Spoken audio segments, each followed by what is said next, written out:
நேர போனீங்கன்னா மாதவ பெருமாள் கோயில் வரும். அங்க புளியோதரை கொடுப்பாங்க.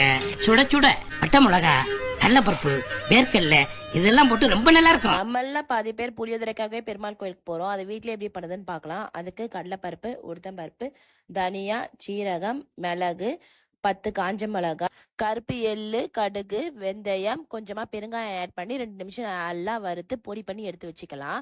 இப்போ புளிக்காய்ச்சல் ரெடி பண்ணிடலாம். ஒரு பெரிய சைஸ் நெல்லிக்காவை நல்லா கரைச்சி வச்சிருக்கேன். அதை ஆட் பண்ணி கொஞ்சமா உப்பு, மஞ்சத்தூள் ஆட் பண்ணி 5 நிமிஷம் நல்லா கொதிக்க விட்டீங்கன்னா பாதியா சுண்டி வரும். அதுக்கப்புறம் நம்ம பொடி பண்ணி வச்சிருக்க பொடியை ஆட் பண்ணி இந்த பதம் வர வரைக்கும் நல்லா கலந்து எடுத்துக்கோங்க. இப்போ தாளிப்பு ரெடி பண்ணிடலாம்.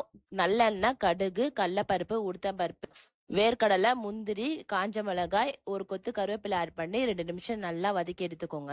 பச்சை அரிசியை வடிச்சு வச்சிருக்கேன், அதை ஆட் பண்ணிக்கலாம். பொடி பண்ணி வச்சிருக்க பொடியை பாதி எடுத்து வச்சிருந்தேன், அதை ஆட் பண்ணி நல்லெண்ணெய், நம்ம பண்ணி வச்சிருக்க பேஸ்ட், தாளிப்பை ஆட் பண்ணி நல்லா கலந்து விட்டு சாப்பிட்டீங்கன்னு வச்சுக்கோங்க, அவ்வளோ டேஸ்டா இருக்கும். இதை வீட்டில் ட்ரை பண்ணி பாருங்க.